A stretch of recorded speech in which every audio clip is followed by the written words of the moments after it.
Выигрывая внеочередную катку в Counter-Strike 1.6, вы наверняка задумывались о том, в какой же еще игре имеются скины. И сразу после этого обычно люди идут в малоизвестную стратегию от четвертого лица Counter-Strike 3.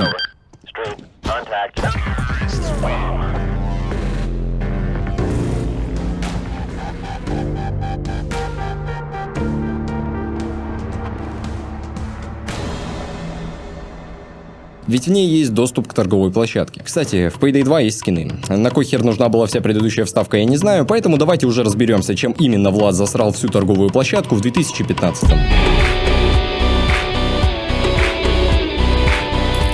Итак, у скинов имеется всего 5 видов редкостей. Небесные, фиолетовые, девчачьи, пацанячьи и медные. При этом у каждого конкретного из них есть 10 вариаций, все их можно поделить на два типа. 5 с модификатором и 5 без. К тому же у них есть одна крайне уникальная механика, которую мы не видели, не встречали ни в одной игре раньше. Они отличаются по износу. И из-за этого их имеется 5 штук в каждой категории. Прямо из коробки, мальца так поношенная, после важного ограбления и закаленная в боях.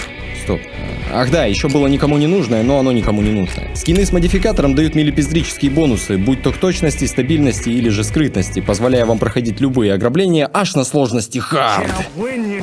У некоторых видов оружия также есть особые виды модификаторов, вроде повышения урона или же снижения точности на дробовиках. И у скинов такой pay to lose в виде бонусов тоже встречается. Тем не менее, если поставить любой из доступных модификаторов на оружие со скином, то он заменит модификатор скина, если таковой имеется. Все это я вам рассказал с целью того, чтобы вам было о чем подумать в 3 часа ночи. Когда телефон, с которого вы это смотрите, разрядится, и вы начнете рефлексировать о том жизненном моменте, когда отдали очень дорогой скин какому-нибудь ютуберу взамен на дружбу в стиме, после чего он его продал и спустя пару лет удалил вас из друзей. У оружия розовой, красной и золотой раскраски, помимо завышенного ценника, есть одна особенность. Они часто содержат в себе сразу два модификатора, один из вышеперечисленных и второй на охуительный прирост к опыту и получаемым бабкам на 1%. И да, оба этих буста, разумеется, нельзя поставить на пушку одновременно, что делает из игры конченый Payday to Win. Всего имеется 23 таких скина во всей игре, однако один из них наиболее загадочен, чем другие, а именно Драгонлорд на огнеплюйке первого поколения. Дело в том, что он встречается только в одном износе, а именно поношенный. И при этом это единственный золотой скин, имеющий сразу два буста. Я слышал только две теории. Первая — это просто очень редкий и ныне не выпадающий скин, и поэтому у него нет других качеств, просто потому что их в природе не существует. Либо же, что более вероятно, у всех владельцев этого скина после его экипировки компьютер завис и взорвался аккаунт, был забанен. Также скин R93 Grenade Repellent не имеет состояния немного поношенное в сочетании с модификатором. На самом деле ответ на обе загадки выше кроется в их коллекции, Completely Overkill Collection. Дело в том, что в далеком 2015 во время события Spring Break в Payday 2 в Steam продавалось 50 тысяч копий DLC под схожим названием Completely Overkill. Оно разблокировало 9 новых масок, и к каждому из них прилагались один сейф и дрель, угадайте какой коллекции. На данный момент это DLC недоступно для покупки, а из той инфы, что я нашел, сейфов больше не осталось. Так что, скорее всего, оба этих скина мы никогда не увидим в отсутствующих качествах, если, конечно, кто-то не купит один из тех кодов в инете и не получит взамен что-то за 3 копейки. Вообще, почти все легендарные скины имеют к тому же и описание, в котором раскрывается богатый лор и фантазия разработчиков.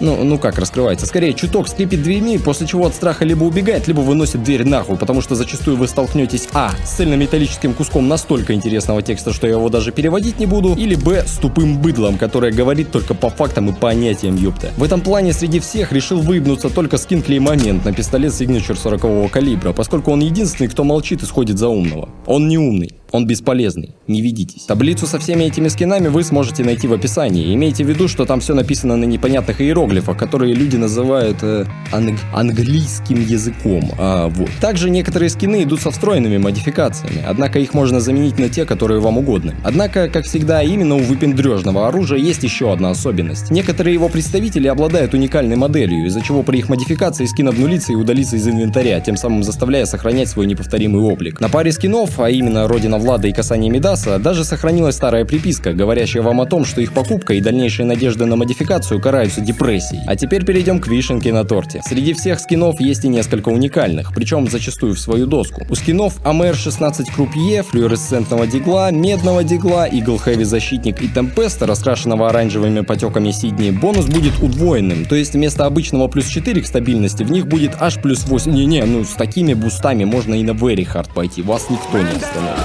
Есть также и скин Наногант, который прямо наебывает игрока, говоря, что он прибавляет всего лишь один патрончик к боезапасу, когда по факту их аж 2. Но есть и наиболее интересные представители семейства баллончиковых, а именно голубая тундра на Ижму и пожарный на огнемет Илона Маска. Дело в том, что бусты, прилагающиеся к их скинам, нельзя налепить на эти пушки отдельно. К Ижме за счет скина идет буст к боеприпасам в 4 заряда, а на водомете урон повышается с жалких 7 до убогих 8. Ну и ко всему прочему, если на скин удачливый задрот на пиле поставить любое другое лезвие, то вы превратите его в ЛГБТ-флаг. Пожалуй, это все, что можно рассказать о скинах в этой игре. Раньше для их получения нужны были сейф, выпадающий по окончанию хайста, а также дрель. Потом дрель стала прилагаться к самим сейфам, иначе говоря, они стали открываться бесплатно. А впоследствии Влада настолько засрали, что он начал их раздавать раз в неделю по одному рандомному экземпляру, без сейфа и упаковки. Так что продолжайте прожигать свою жизнь, проходя ограбление за ограблением и создавая истории, которые вы никогда и никому из адекватных людей не расскажете, чтобы вас не сочли за скучного человека. А так, всем пока и увидимся в следующих сериях Аманды Путешественницы. You want to be my friend? Please answer my question. I think it might be too late.